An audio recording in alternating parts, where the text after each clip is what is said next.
Hi, Don. The mic is working, I think.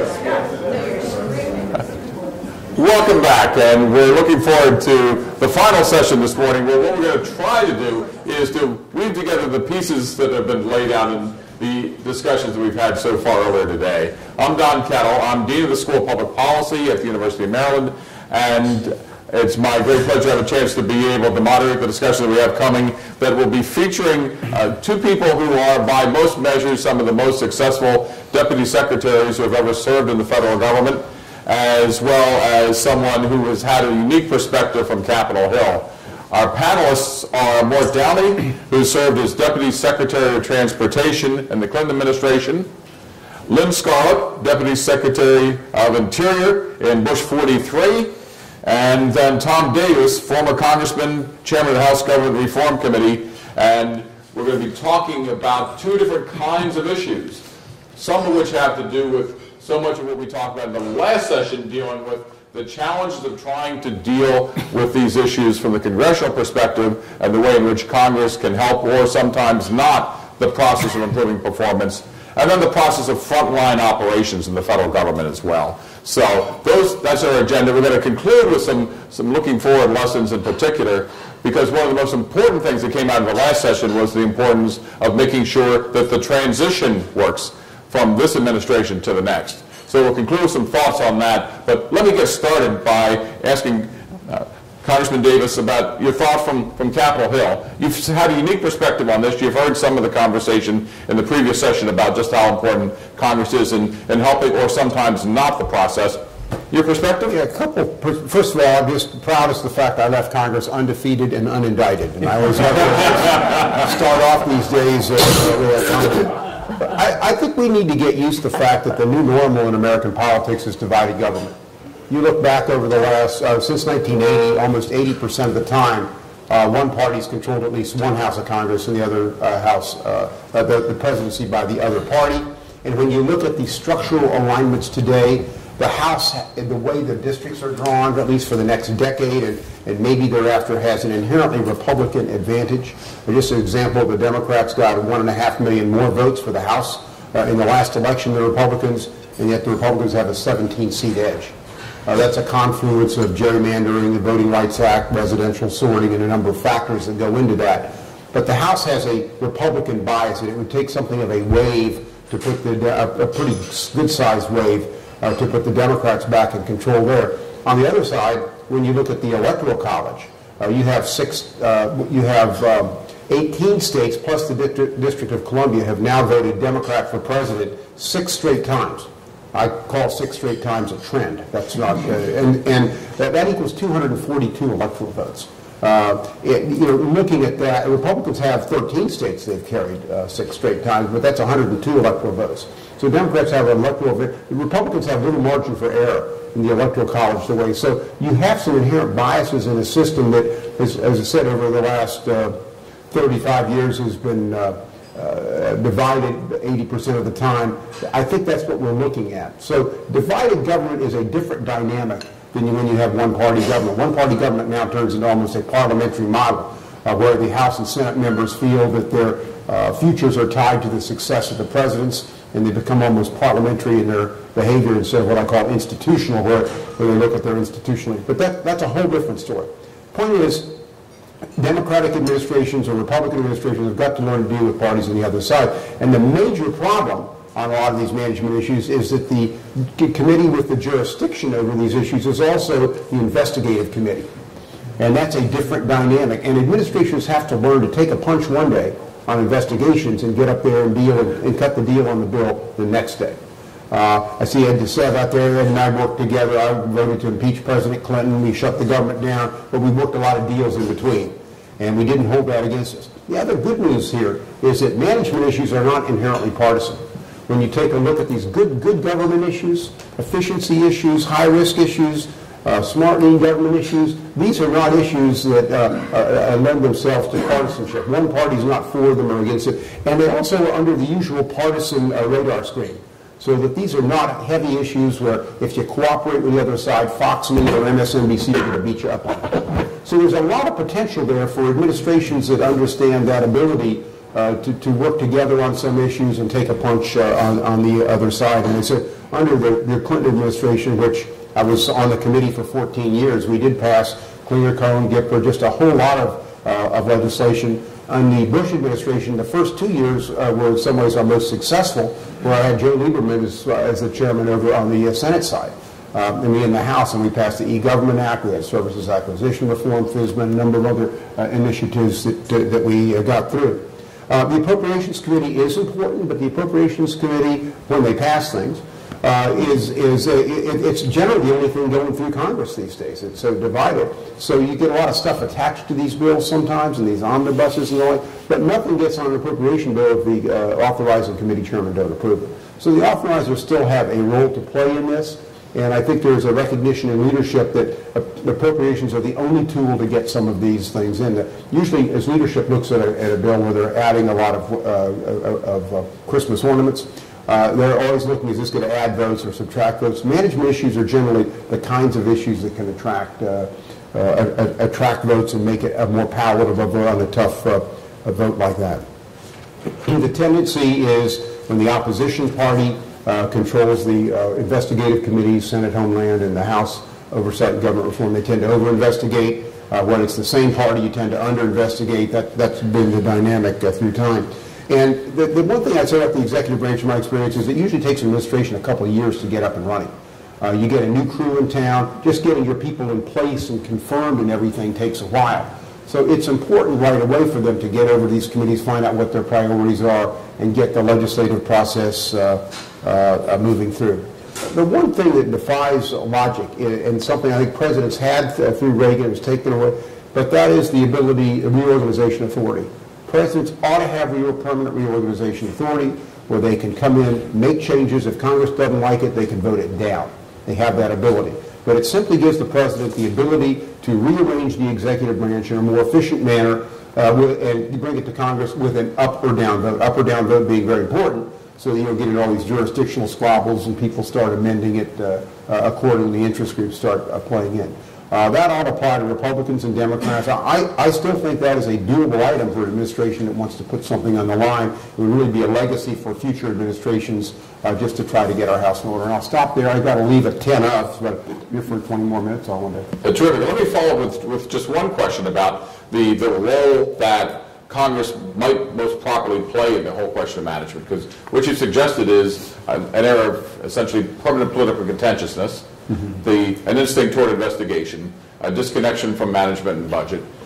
What is it that you think Congress can contribute to this debate, or is it in the position where the best that we can hope for, which may not be so bad, is to work below the surface of all those political battles to try to advance some of the management issues? Well, I came into the committee. Generally, this is not a committee members like to serve on. It's not the first choice because you don't raise a lot of money off the committee. That's the truth be told. But I like the committee. I've been the head of the county government in Fairfax. We had reorganized that. I came in with a lot of ideas. And then having served the committee for several years, came with a lot of ideas before I became chairman of how to reorganize government. I learned really quick if the administration doesn't like it, it isn't going anywhere. So I think the administrations really have to take the lead on this. You can't impose something, even if you passed it, that they aren't going to implement correctly. So this is the kind of issue that you need to sit across the table on, and you're going to move it in really in chewable bites. But I don't think these conversations are taking place much these days, and they should. And as I said, the hardest thing in politics is when somebody hits you hard one day to get up the next day and work with them on something else. But I think there's a lot of achievable ground in these areas. Look, just take the administration now getting hammered every day by the government committee in the House. But the government committee, they want a legacy too. Members actually like to pass things. So I think there is opportunity there, even with things as bad as they are in an election cycle, to start these discussions and to start moving on things where there is common ground, where everybody knows things need to be changed. And the high-risk list was brought up in the last. I mean, generally the high-risk list, David Walker knows, we do a big press conference about it, hold a couple hearings, and then nothing happens legislatively. Legislatively, there are a lot of things you can do. You need appropriations buy-in to bring that up and to bring the pressure on administrations who generally want to improve these things. Last thing I know is administrations come up every year with duplicative programs they want to eliminate. Republicans or Democrats that save money, they never go anywhere. because of the jurisdictional squabbles you get on the different committee and people protecting their turf. So, I mean, there's blame all around. But the key in a democracy like ours, it is a balance of powers democracy in a divided government period, for people to sit across the table and find out what's achievable. At the end of the day, we produce what we like to call win-win situations, where everybody walks off accomplishing something. Certainly the public wants to see that. Thanks so much. Lynn Scarlett, Mort Downey, let me ask you each to react to this challenge of being caught between this board of directors, which sends out sometimes conflicting and confusing signals, and the president's management agenda on the other side, which is what the president says he wants to do. What's it like sitting in your position trying to move this stuff through? Mort, first? Between a rock and a hard place. I think where we tried to make it work was identifying the programmatic stuff we wanted to get done, the sustainability of programs, the results, and then work both sides in terms of what does it take legislatively and then inside the department to be accountable for those results. If we focus on that, it's somewhat of a common language. We have the benefit with respect to transportation, but it's largely a nonpartisan issue. Typically, not always, but typically there's willingness to look at that. During the time that Rodney Slater and I were there, we actually passed the largest surface transportation bill ever, really before or since, working with a Republican chairman. I'm hopeful that that chairman's son is going to be willing to do the same thing with the current secretary, which a process that started yesterday. But it's really focusing on the results. I've always found that if you're doing something that is part of the management agenda, and the only reason you can give for why you're doing it is that it's on the management agenda, you're not going to get a lot of attention. You've got to say, here's how it makes things better. We spent a lot of time, for example, trying to reform the Federal Aviation Administration. That's a hard task. We didn't achieve everything we wanted. We wanted a separate organization that could operate much more like a private entity. We finally had to settle for a performance-based organization. That's a step. They're actually, again, talking about spinning off air traffic control, but it was by saying, what do we want to get accomplished?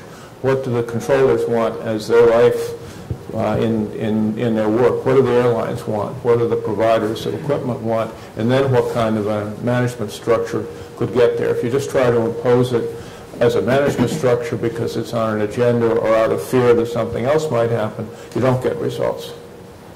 And Congressman, let me ask you to react to this, because there's a kind of conclusion here that results matter, and that in some sense results are relatively nonpartisan, because the effort to efficiency is something that both parties seek to achieve. The question is that enough in this contentious divided party government to be able to make things happen?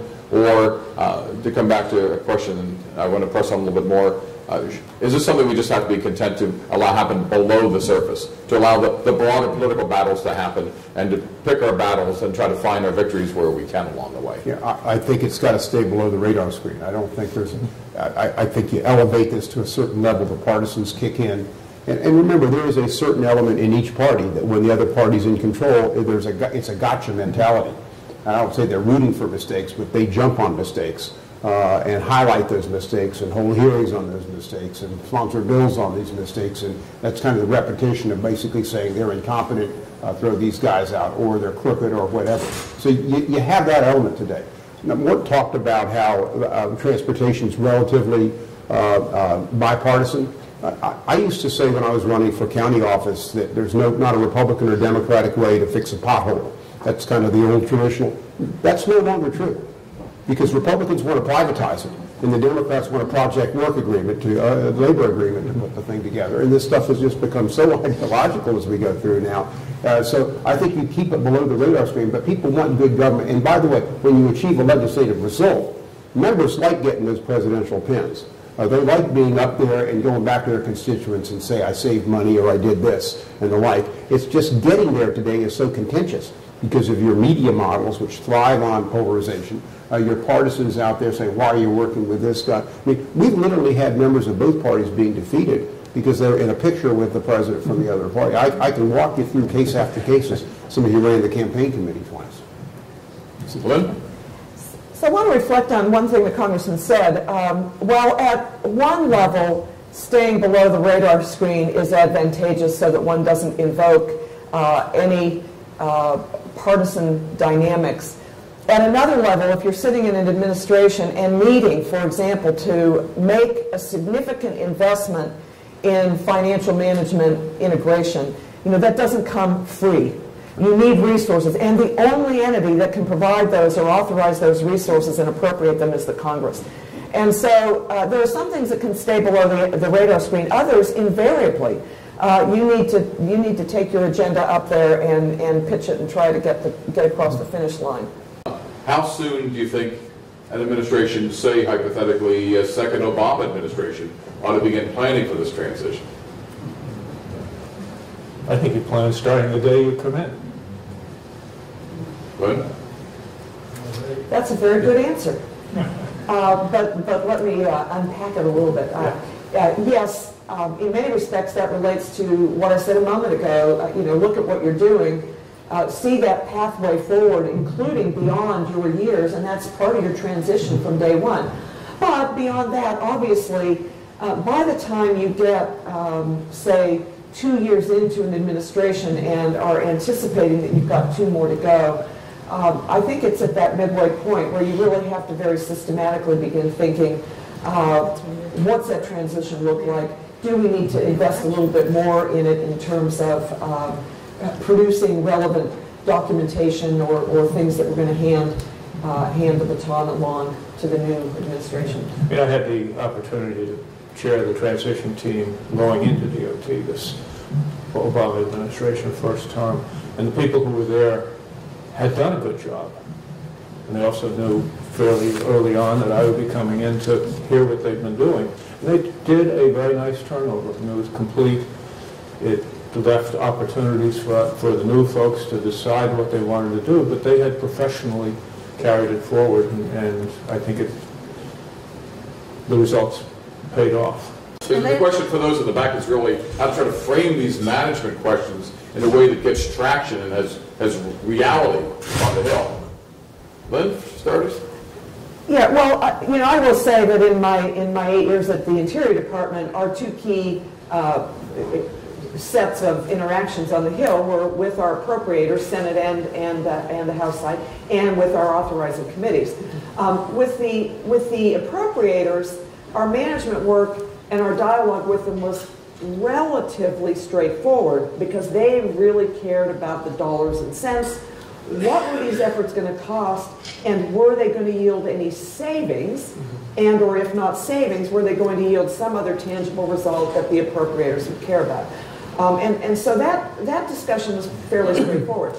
When we got over to the authorizers, I would say, first of all, by and large, they really didn't attend to our financial management very much. They didn't really attend to even indeed our human resources management too much. But to the degree that we did interact with them, there it had to shift not so much on how much money are we saving, but how is this going to enhance the delivery of our services. So how is our IT security going to link to, for example, dam security? And our ability to secure those dams in the wake of 9/11 and so forth. So you put it in terms that they care about. Mark? And I think the conversation on the earlier panel about the high-risk list is something we ought to pay attention to. If something is in that status, it should be the opportunity to go and fix, and go to all parts of the Hill and say, here's the problem we really have to be dealing with. We had one high risk, as I recall, when I came into the department. It turned out to be a program that we liked. We think it should have been better. We used that administratively and with both the appropriators and the authorizers to get it into a shape where it could then sustain itself. But I think it's a useful tool that we should pay attention to get at the dialogue that everybody can agree with. It's GAO has said this ought to happen, and the GAO can say, as David was saying, and Congress is a part of the problem, we might get a dialogue going.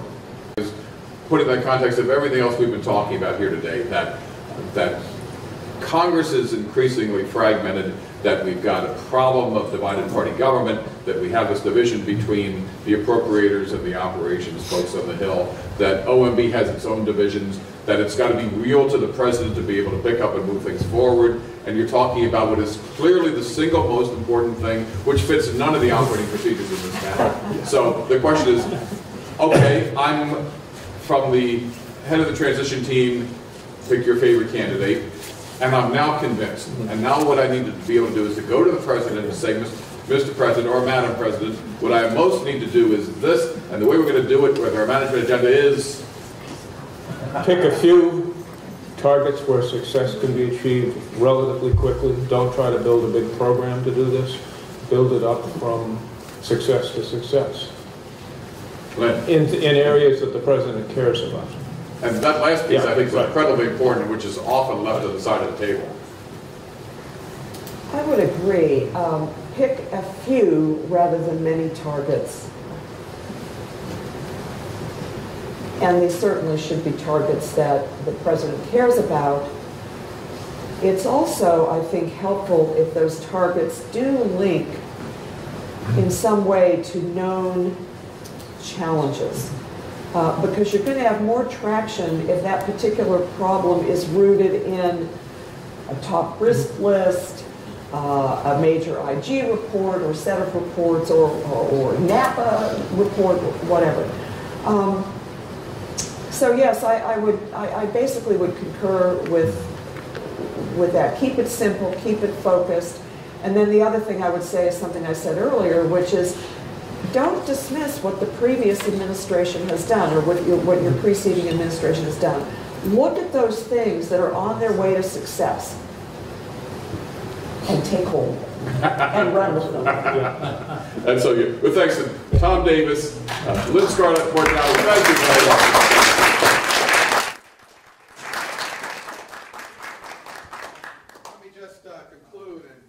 Don and the panel here, and Dave Walker and the panel before, and then Ed DeSeb and Oliver Wyman and Napa with Lisa and Dan Blair, and our folks, George Mason, Kylie and Tim and Carrie and the others and Jonathan Brule, who was really instrumental in pulling all this together. This took some time. I think we started about 8 months ago. I think the results were well worth it. What we want to do, we're going to do a proceedings of this. We're going to provide a kind of conference summary to kind of pull out the main points and send that to everybody who was here, as well as put it on our website.